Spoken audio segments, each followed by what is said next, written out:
जब आपके कोई पैर छूता है तो आप क्या आशीर्वाद देते हो? अरे बोलिए ना। चिरंजीवी हो, आयुष्मान भव। इसका मतलब क्या होता है? लंबी आयु हो। इसका मतलब क्या होता है? लंबी आयु। आपकी तरफ से अच्छा है, पूरी आयु जीना चाहिए, अच्छी बात है। लेकिन दूसरी तरफ से देखें तो सिद्ध भगवान का तो आयु कर्म नष्ट हो ही गया है, और आपने उन्हें जो आशीर्वाद दिया है वो आयु लंबी होने का दिया है। यदि हम आपसे कहें आप 100 वर्ष तक जियो, शतायु भव, क्या बोलिए ना। शतायु का क्या मतलब होता है? शत यानी 100, शत आयु शतायु। लेकिन जो बागड़ साइड के लोग हैं ना, वहाँ यदि वो आशीर्वाद देंगे तो मामला गड़बड़ हो जाएगा, क्योंकि वहाँ शाह को हा बोलते हैं। क्या बोलते हैं? तो शतायु को क्या बोलेंगे? आयु हत हो जाए, यानी आयु छीण हो जाए। अभी एक बहन जी आई थी, वो आहार दे रही थी। वो आहार के बीच में बोलती हैं, हम आपके प्रवचन हाम को रोज सुनते हैं। समझे नहीं समझे? आपके प्रवचन हाम को रोज सुनते हैं। हाम को यानी शाम को। तो शतायु हो, लंबी आयु हो, और भगवान का तो आयु कर्म का ही नाश हो गया है। ऐसा आशीर्वाद मिले कि आयु कर्म ही नाश हो जाए। न मनुष्य आयु, न त्र्यंच आयु, न देवायु और न नरक आयु। कोई आयु नहीं चाहिए। क्या चाहिए? आयु कर्म से रहित अवस्था चाहिए। एक भक्त भगवान की खूब भक्ति करता था, खूब भक्ति करता था। एक दिन पता नहीं वो किसी बात से भगवान से नाराज हो गया। नाराज हो गया तो उसे गुस्सा आ गया। नाराजी में क्या आता है? गुस्सा। उसे भी गुस्सा आ गया। बोले, भगवान यदि आप मुझसे नाराज हो, यदि आप मुझसे नाराज हो तो चारों गतियों से धक्का देके बाहर निकाल दो, और यदि आप मुझसे खुश हो तो मुक्ति सुंदरी के साथ मेरा विवाह करा दो। दोनों का मतलब क्या हुआ? दोनों का मतलब गुस्सा भी करो तो ऐसा करो जिसमें कल्याण हो, जिसमें अच्छी भावना हो। तो आयु कर्म का नाश हुआ तो अवगाहनत्व गुण प्रकट हुआ। आयु नाम कर्म के नाश से सूक्ष्मत्व गुण प्रकट हुआ। यदि आपको किसी को चांटा मारना हो तो किसको मारोगे चांटा? शरीर को या आत्मा को? शरीर को। शरीर को चांटा पड़ने से क्या होगा? आत्मा को चांटा पड़ेगा कि नहीं पड़ेगा? अरे बोलिए ना। हैं? आप क्या कहोगे? मुझे चांटा मारा उसने मुझे चांटा मारा। उसने किसको चांटा मारा? नाम कर्म के उदय में मिला हुआ शरीर, उसको चांटा मारा था। और तुमने क्या समझा? मेरी आत्मा को चांटा मारा। अहंकार बैठा है ना, इसीलिए वो कहता है मुझे मारा।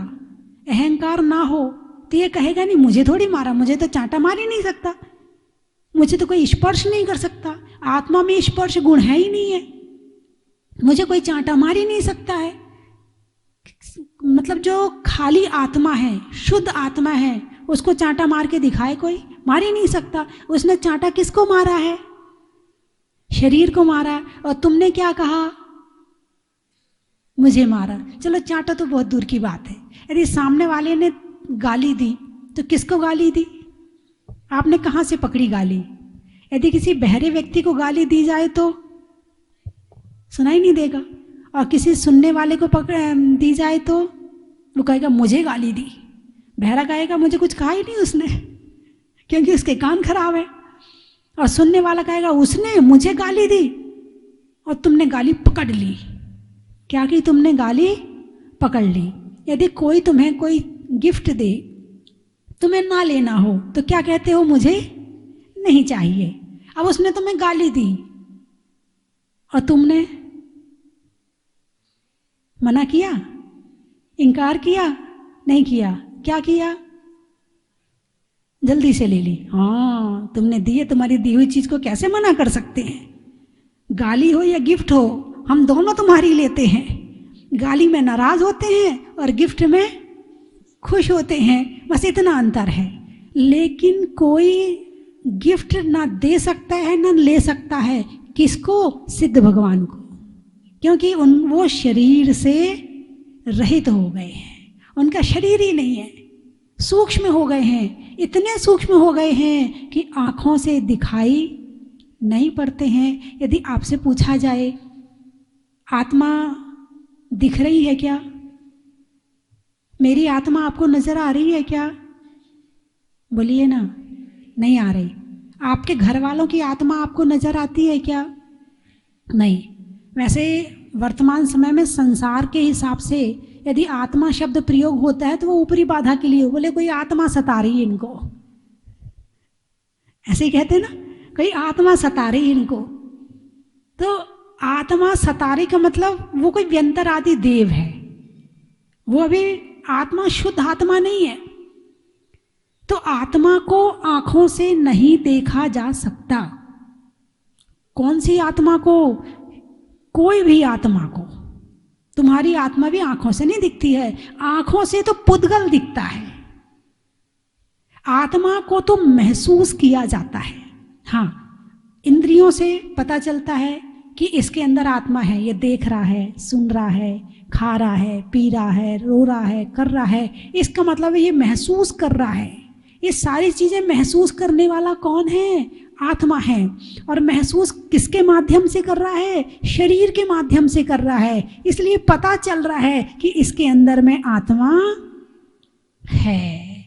इंद्रियां छिन्न हैं। संसारी प्राणी को पहचानने के लिए जो पंचेंद्रिय होते हैं, इन 5 इंद्रियां होती हैं, वो चिन्ह कहलाते हैं। इसके पास आँख है, इसके पास कान है, इसके पास जिह्वा है, इसके पास शरीर है, इसके पास में, तो इन सब चीज़ों से पहचान लेते हैं कि ये जीव है।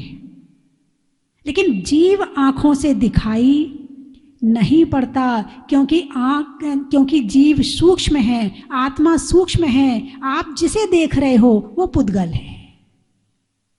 वो क्या है, पुद्गल है ना। नाम कर्म के बाद शरीर की वैसे चर्चा करें तो बहुत लंबी चर्चा हो जाएगी, और आज 8 कर्मों का नाश करके सिद्ध भगवान ने 8 गुणों को प्रकट किया है। तो अभी 2 कर्म और बाकी हैं, गोत्र और अंतराय। अगले कर्म का नाम है गोत्र कर्म। कौन सा कर्म है, गोत्र कर्म है। उच्च गोत्र और नीच गोत्र, 2 तरह के गोत्र होते हैं। यदि गतियों के हिसाब से देखा जाए तो त्र्यंच गति और नरक गति नीच गोत्र है। त्र्यंच गति और नरक गति नीच गोत्र है। और देव गति, मनुष्य गति, अरे बोलिए ना, उच्च गोत्र है ना।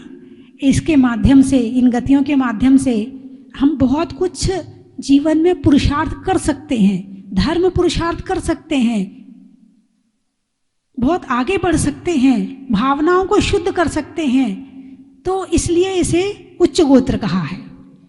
और त्र्यंच गति, नरक गति में वो पुरुषार्थ नहीं है मगर उतना नहीं है जितना मनुष्य और देवों में है, इसलिए उसको नीच गोत्र कह दिया। और वहां कष्ट ज्यादा है, यहां सुख ज्यादा है।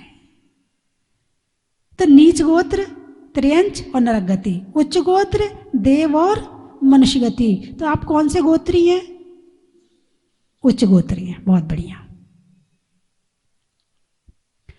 मनुष्यों में वर्ण व्यवस्था है, उच्च गोत्र और नीच गोत्र। मनुष्यों में यानी छोटे मनुष्य और बड़े मनुष्य। नीची जाति का है तो नीच गोत्र, ऊंची जाति का है तो उच्च गोत्र। उसमें भी आप उच्च गोत्री हैं, उसमें भी आप पीछे नहीं हैं। अब ये उच्च गोत्र और नीच गोत्र बनता कैसे है? जैसे शरीर, तो रत्न शावकाचार्य में लिखा है कि भक्ते सुंदर रूपम, जो भगवान की भक्ति करता है उसे सुंदर रूप की प्राप्ति होती है, ठीक है। लेकिन नीच गोत्र उच्च गोत्र कैसे? तो इसमें तत्वार सूत्र के 6वें अध्याय में आपने पढ़ा होगा कि परात्म निंदा प्रशंसा, पर की निंदा और आत्म प्रशंसा। पर की निंदा करने से नीच गोत्र का बंध होता है और पर की प्रशंसा करने से उच्च गोत्र का बंध होता है। अपनी निंदा करने से उच्च गोत्र का बंध होता है और पर की प्रशंसा करने से उच्च गोत्र का बंध होता है। लेकिन करते क्या हो? यदि किसी की बुराई करनी हो, इतना लंबा चिट्ठा खोल दोगे, इसमें ये अवगुण है, ये ऐसा करता है, इसकी आवाज़ ऐसी है, इसके कान ऐसे हैं, ये सुनता नहीं है, ये मैं इसके अंदर ये कमी है, ये रोटी नहीं बना पाती, ये अच्छे सब्जी नहीं बना पाती, ये नहीं कर पाते, ये कमाई नहीं कर पाते, ये नहीं कर पाते, ये पढ़ नहीं पाते, दुनिया भर की लिस्ट तैयार है। और उसी व्यक्ति की प्रशंसा करने कहो, अरे बोलिए ना, कितना गुणवान हो, कितना गुणवान हो, उसके अंदर तो गुण दिखते ही नहीं है। क्या दिखता है? क्या दिखता है? अवगुण दिखता है। प्रशंसा करने में इतना जोर पड़ता है, इतना जोर पड़ता है, जिसको प्रशंसा करने में जोर पड़ रहा है मतलब नीच गोत्र का बंध कर रहा है। मैं नहीं कह रही, भगवान महावीर कह रहे हैं। और भगवान महावीर भी नहीं कह रहे, जो है सो बताया उन्होंने। जैसी कर्म व्यवस्था है वो उन्होंने बताई है कि गुणवान व्यक्ति की यदि प्रशंसा करते हैं तो उच्च गोत्र का बंध, बिना कुछ किए, बिना धन खर्च किए, बिना पैसा खर्च किए, बिना मेहनत किए, पुण्य का बंध। उच्च गोत्र मतलब पुण्य का बंध और नीच गोत्र मतलब पाप का बंध। और नीच गोत्र का बंध कहाँ तक होता है? पहले गुण स्थान में होता है, चौथे गुण स्थान में नीच गोत्र का बंध नहीं होता। यदि कोई किसी की निंदा कर रहा है, समझ लो वो कौन से गुण स्थान में है? पहले गुण स्थान में है। ये थर्मामीटर है, लगा के देख लेना, किसी के गुण नजर नहीं आते हैं, समझना वो पहले गुण स्थान में है। और जो चौथे गुण स्थान में है उसे अवगुण ही में भी गुण नजर आते हैं। कितने अवगुण हो उसके अंदर, लेकिन नहीं, उसकी ना वो आदत बहुत अच्छी है, वो ऐसा काम बहुत अच्छा करता है, वो ऐसा बहुत, इस तरह से उसे कमी बताना अलग बात है, सुधारने की भावना करना अलग बात है। माँ अपने बच्चे की कमी बताती है उसके पिता से, उसकी भावना क्या है? उसकी भावना क्या है कि बच्चे की कमी निकल जाए और वो अच्छा बन जाए। लेकिन वही अपनी देवरानी की बुराई जिठानी से करती है, उसकी भावना क्या है? छोटा बनाना, नीचा बनाना। उच्च गोत्र का क्या काम है? छोटा और बड़ा करना, तन से, मन से, धन से, वर्ण से, जाति से, गति से छोटा और बड़ा करता है। वो जब उच्च गोत्र नीच गोत्र, गोत्र कर्म का नाश हो जाए तो भगवान को अगुरु लघु गुण की प्राप्ति हो जाती है। कौन से गुण की? अगुरु लघु। गुरु यानी भारी बड़ा और लघु यानी छोटा हल्का, ठीक है। तो जब गोत्र कर्म का ही नाश हो गया, यानी ना उच्च गोत्र ना नीच गोत्र, शरीर रहेगा तो गोत्र रहेगा। और अक्सर जब आपके यहाँ शादी ब्याह होते हैं, बोले इनका गोत्र बताओ। शादी ब्याह में गोत्र वैसे पता ही नहीं होगा गोत्र क्या है, लेकिन जब शादी होती है बोले जन्म पत्री लाओ, इनका गोत्र देखें क्या है। क्योंकि शादी की व्यवस्था में सेम गोत्र में शादी नहीं होती है, गोत्र भिन्न होना जरूरी होता है। भगवान महावीर ने, भगवान आदिनाथ ने जो शादी की व्यवस्था चलाई है, जब वो ग्रस्त अवस्था में थे तब उनकी भी तो शादी हुई थी ना। उसी के बाद से शादी की परंपरा शुरू हो गई। उसके पहले भोग भूमि थी, भोग भूमि में जुड़वा पैदा होते हैं, वही पति पत्नी बन जाते हैं, वही मरण को प्राप्त हो जाते हैं। मरण के पहले जुड़वा को जन्म दे देते हैं और फिर वो चले जाते हैं, ऐसे भोग भूमि होती। लेकिन कर्म भूमि में शादी की व्यवस्था है, और शादी की व्यवस्था से हर चीज मर्यादा में आ जाती है, हर चीज अनुशासन में आ जाती है। तो गोत्र कर्म भगवान का नाश हो गया, और गोत्र कर्म के नाश होने से भगवान को अगुरु लघु गुण की प्राप्ति हो गई। अंतिम कर्म है अंतराय कर्म। कौन सा कर्म है? तो अंतराय किसको आता है? माता जी महाराज जी को। किसको आता है? अरे बोलिए ना। नहीं नहीं, माता जी महाराज जी को आता अंतराय। जब बाल निकल जाए और कुछ निकल जाए तो उसको ही तो अंतराय बोलते हैं। अरे हाँ या ना, कुछ तो बोलिए। हाँ, तो ये अंतराय कर्म किसके पास में है? माता जी महाराज जी के पास। आपके पास थोड़ी होएगा अंतराय कर्म। आपके पास है? नहीं है? है आपके पास में। तो आपको कैसे अंतराय आता? आप करते हो अंतराय? आपकी थाली में बाल आता तो आप अंतराय करते हो? कहना हम देख के खाते ही नहीं है, वो तो सीधे पेट में जाता है, आ जाए तो आ जाए, मुंह में जाने के बाद पता चल जाए तो निकाल देते हैं। माँ की देख के तो खाते नहीं, कुछ भी जा रहा हो। खाते समय ध्यान या तो मोबाइल में रहता है, और या टीवी में, और या बातों में। ऐसा नहीं कि मोबाइल और टीवी ना हो तो आप बड़े ध्यान से देख के खाते ना। यदि दोनों ना हो तो कोई ना कोई सामने रहा होगा, बैठा होगा, और उससे बातें चल रही होंगी और अपने खाए जा रहे हैं। तो अंतराय कर्म के 5 भेदों से समझें कि अंतराय क्या है। सुख में अंतर पड़ना। क्या? अंतराय। सुख में अंतर पड़ना। अंतर का क्या मतलब होता? यहां सुख मिला, फिर बीच में दुख आया, फिर सुख मिला, तो अंतर पड़ गया, गैप हो गया, है ना। तो दान, लाभ, भोग, उपभोग और वीर्यांतराय। दानांतराय, लाभांतराय, भोगांतराय, उपभोगांतराय और वीर्यांतराय। ये 5 प्रकार का अंतराय आता है। कितने प्रकार का? 5 प्रकार का। दानांतराय, आपके मन में देने की भावना है, लेकिन मन कहता अभी तो दिया था, अब फिर से दें क्या? हम ही दें क्या? हम ही क्यों दें? और भी तो हैं देने वाले, वो दें ना। मन में भावना तो उठ रही है दान देने की। मैं एक भावना कहती है दान करो, और दूसरी कहती है ना करो। ये हो गया दानांतराय। दान देने के भाव ही नहीं उठना, ये तीव्र दानांतराय है। क्या? दान देने के भाव ही नहीं उठना, इच्छा ही नहीं होना। बस अपने लिए मॉल में जाएंगे तो लाख रुपया भी खर्चा हो जाए तो कोई दिक्कत नहीं, लेकिन यदि जहां दान देने की बारी आएगी वहां सोचेंगे अभी अब 1100 दे देते हैं, वो कहेगा नहीं नहीं 500 ही दे दो ना, कोई बात नहीं है। मन आगे पीछे होता है, सोचता है देने में। तो ये हो गया दानांतराय। दानांतराय कर्म का बंध कैसे होता है?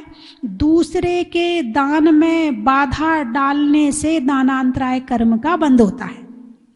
अब कोई दान देना चाहता है, अरे तू ही देगा क्या? तुम ही बोली लोगे क्या सारी? रहने दे, वो तो दे रहा है। दान भी 4 प्रकार का, आहार दान, औषध दान, अभय दान, ज्ञान दान, 4 प्रकार का दान। तुम ही चौका लगाओगे क्या? और भी तो हैं चौका लगाने वाले। रहने दे, तू रहने दे, उनका लग रहा है ना, तू रहने दे। तुमने खुद तो लगाया नहीं, मगर दूसरे के आहार दान में अंतराय डाल दिया। आहार दान, औषध दान, औषधि दान, यानी कि कोई देने वाला है उसको रोक देना। ज्ञान दान, अभय दान, जीवों की हिंसा करना। तो इससे जो अभय दान वाला है ये वाला कर्म बंद होता है कि उसमें अंतराय आता है, जीवन प्राप्त नहीं होता है। छोटी आयु किसकी होती है? जिसने दूसरों के जीवन का हरण किया है उसको छोटी आयु मिलती है, और जो दूसरों का जीवन दान देता है, रक्षा करता है जीवों की, उसे लंबी आयु मिलती है। दानांतराय, भोगांतराय, लाभांतराय। अब जैसे मान लो महाराज जी हैं, माता जी हैं, आहार ले रहे हैं, और आप आहार दे रहे हो, ठीक है।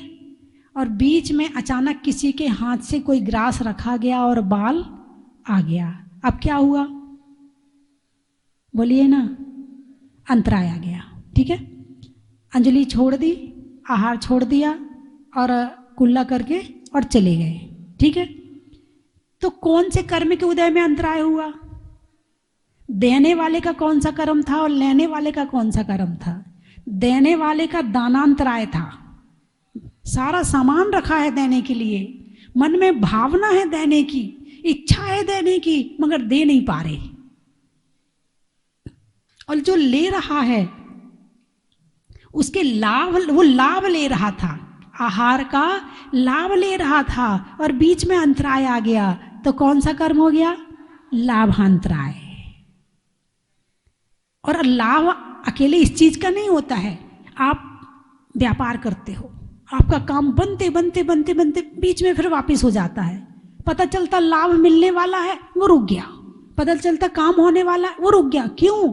हमने दूसरे के लाभ में बाधा डाली है, तो हमारे लाभ में भी बाधा आ रही है। ये लाभांतराय कर्म है। और अकेले मात्र आहार में लाभ नहीं होता, चाहे धन का हो, चाहे तन का हो, चाहे परिवार का हो, चाहे किसी जिस तरह का भी आप लाभ लेना चाहते हैं, चाहे धर्म का हो, आप धर्म का लाभ नहीं ले पा रहे हैं। विधान में बैठना था, विधान में नहीं बैठ पा रहे हैं, कौन सा कर्म है? धर्म का लाभ लेना था मगर नहीं ले पाए, कौन सा कर्म है? निमित्त सामने वाला बन सकता है, कर्म का उदय तो तुम्हारा है। लाभांतराय, दानांतराय, भोगांतराय। भोग की वस्तु जो एक बार यूज में आए उसको कहते भोग, और जो बार बार एक ही चीज बार बार यूज में आए उसको कहते उपभोग। जैसे कपड़े आदि, ये उपभोग है, माला हार आदि उपभोग है। और आपने क्रीम लगाई और एक बार में खत्म, भोजन किया एक बार में खत्म, ये भोग है। तो इनमें जो बाधा आती है उसको कहते हैं भोगांतराय, उपभोगांतराय। घर में चीनी है मगर खा नहीं सकते, चीनी की बोरी लाने का पुण्य तो है मगर खाने का पुण्य नहीं है। घी के टीन लाने का पुण्य तो है, अरे बोलिए ना, मगर खाने का पुण्य नहीं है। अब वो दो तरह से हो सकता, एक तो होता है कि कोई बीमारी हो गई इसलिए नहीं खा पा रहा, दो तरह से है ना। एक तो बीमारी हो गई इसलिए नहीं खा रहा, दूसरा डाइटिंग। क्या? हाँ, सामान तो है सब खाने के मगर खुद ही नहीं खा रहा है, मोटी ना हो जाऊं, मोटी ना हो जाऊं, इसलिए नहीं खा रहा है। तो अंतराय कर्म का उदय है, इसलिए भाव बन रहे हैं कि नहीं खाना है। और तीसरे तरह से और नहीं खाता है, वो होता उपवास और एकाशन। खाने का पुण्य तो है मगर उस खाने के पुण्य को त्याग में लगा दिया, आपका अतिशयकारी पुण्य बन गया। वो आपके पास सब कुछ है, खाने की पहनने की सब वस्तु हैं, मगर आपने उसे त्याग में लगा दिया। वो पुण्य जो खाने का मिला था ना, अब वो पुण्य अतिशयकारी पुण्य के रूप में वापिस आएगा। और अगला है वीर्यांतराय कर्म। कौन सा कर्म है? वीर्यांतराय कर्म है। वीर यानी शक्ति, शक्ति में अंतराय आना, कमजोरी है, हड्डियां कमजोर है, नसें कमजोर हैं, ये हो रहा है वो हो रहा। कौन से कर्म के उदय में? वीर्यांतराय कर्म के उदय में शक्ति प्राप्त नहीं होती है। और जब वीर्यांतराय कर्म का क्षयोपशम अच्छा होता है तो शक्ति खूब अच्छी होती है। तो बंधुओं, 8 कर्म, जब अंतराय कर्म का नाश हुआ तो भगवान को अनंत वीर्य की प्राप्ति हुई। कितनी शक्ति? अनंत। अब उनके सुख में ये जो वीर्यांतराय कर्म है बाधा नहीं डालेगा। यदि कोई व्यक्ति तेज हो, धनवान हो और वैसा हो तो क्या कहते भाई उससे मत भिड़ना, उससे कोई जीत नहीं पाएगा। क्यों? वो शक्तिवान है। पहलवान से डरते हो, क्यों? क्योंकि शक्ति है उसके पास में। तुम पहलवान या धनवान की शक्ति को, सुख को आप कम नहीं कर सकते। क्यों नहीं कर सकते? क्योंकि शक्ति है उसके पास में। और जिसके पास में अनंत शक्ति है उसके सुख में तो कभी बाधा आ ही नहीं सकती है। ऐसे 8 कर्मों के नाश से सिद्ध भगवान ने 8 गुणों को प्रकट किया और 8 गुणों को प्रकट करके वो सिद्ध भगवान बन गए, सिद्ध परमात्मा बन गए और सिद्ध चक्र विधान के माध्यम से आप सबने ऐसे सिद्ध परमेष्टि की भक्ति की आराधना की।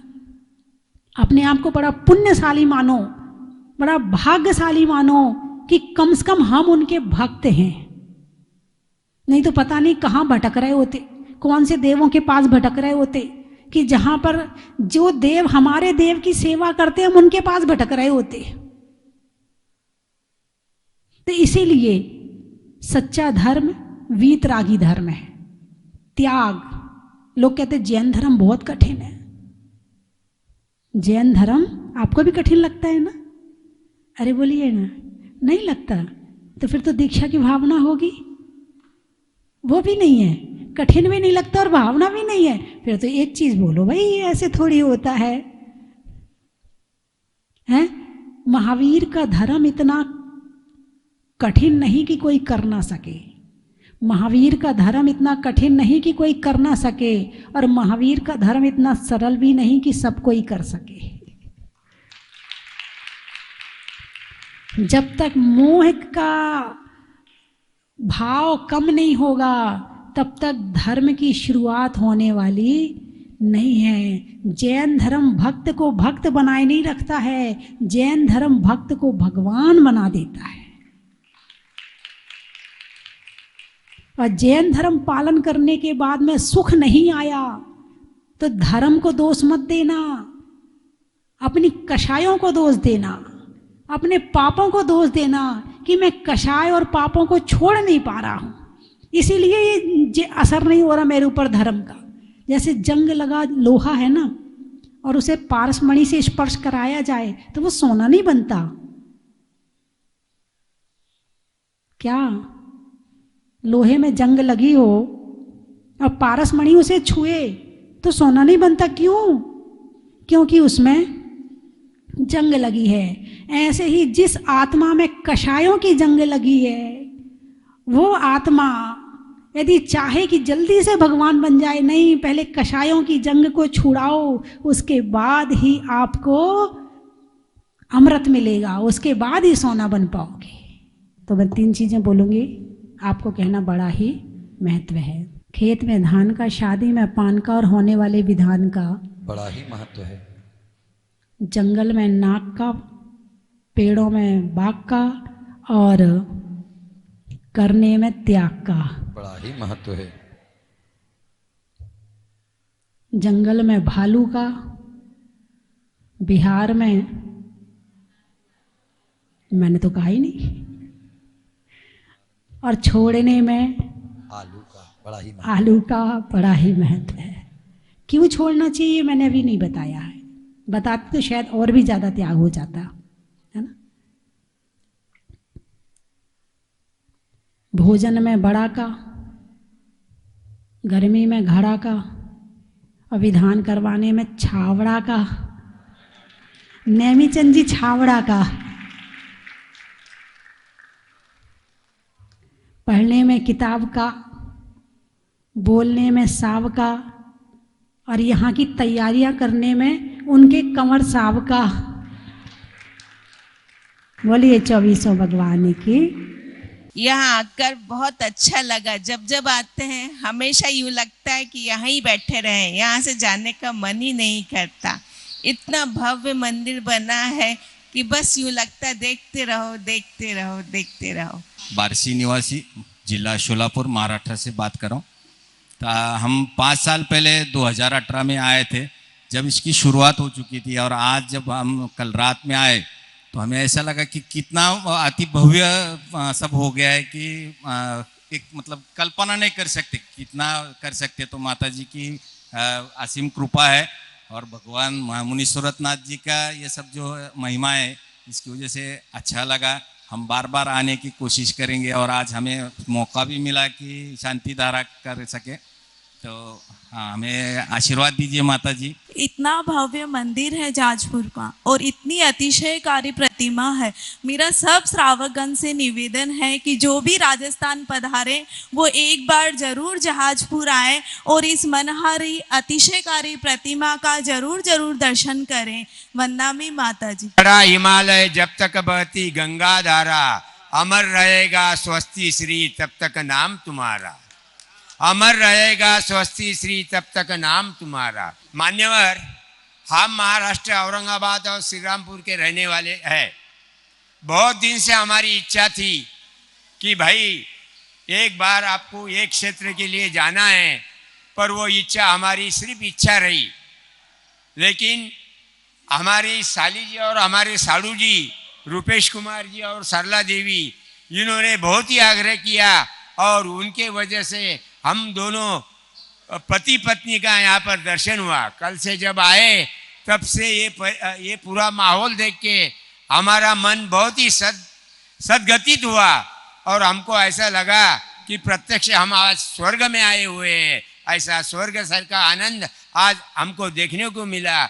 और मुनि श्रीवतनाथ भगवान की मूर्ति जो यहाँ पर मैंने पढ़ी, उस मूर्ति का बहुत ही अतिशय है और हम सबको और आप सबको जरूर उसका आशीर्वाद रहेगा। इतना ही बोल के मैं मेरे 2 शब्द समाप्त करता हूँ। धन्यवाद।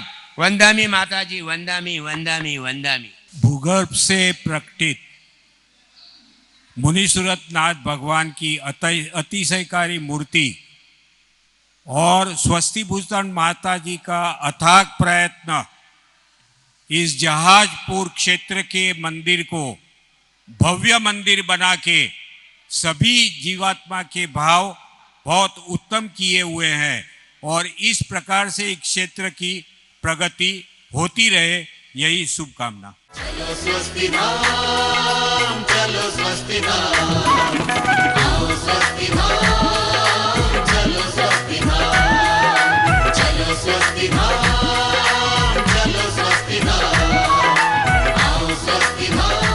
कंचन की थाल को सजाओ रे आज, रत्नों की थाल को भर लाओ रे आज।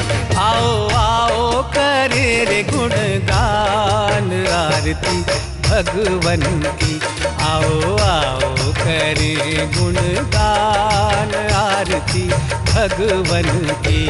आओ आओ करे रे गुणगान आरती भगवन की।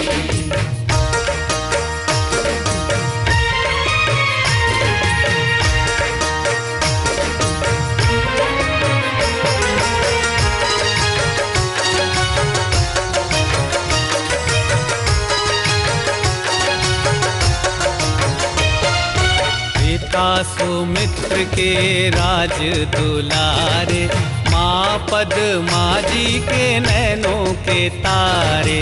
पिता सुमित्र के राज दुलारे, माँ पद्मा जी के नैनों के तारे।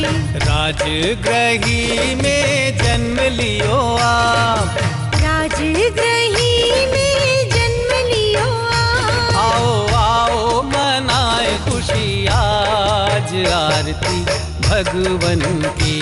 आओ आओ करे गुणगान आरती भगवन की। आओ आओ करे गुणगान आरती भगवन की।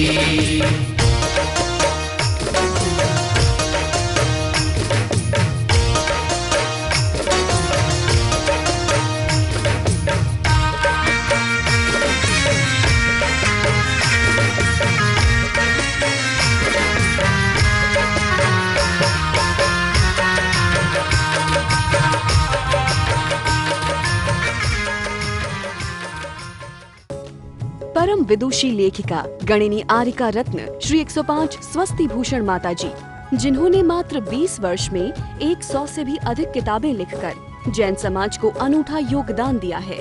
बड़े बड़े विधान जैसे कल्पद्रुम महामंडल विधान, सिद्ध चक्र महामंडल विधान, इंद्रध्वज महामंडल विधान, एवं विशेष जनपद, पूजांजलि आदि महत्वपूर्ण साहित्य बहुत ही सरस, सरल व सुबोध शैली में लिखे हैं, जिसमें गद्य एवं पद्य साहित्य भी समाहित है। इन महान साहित्यों को पढ़कर आप भी अपने ज्ञान का विकास कर सकते हैं। साहित्य प्राप्त करने हेतु आज ही संपर्क करें। संपर्क सूत्र 7906062500 9868345768।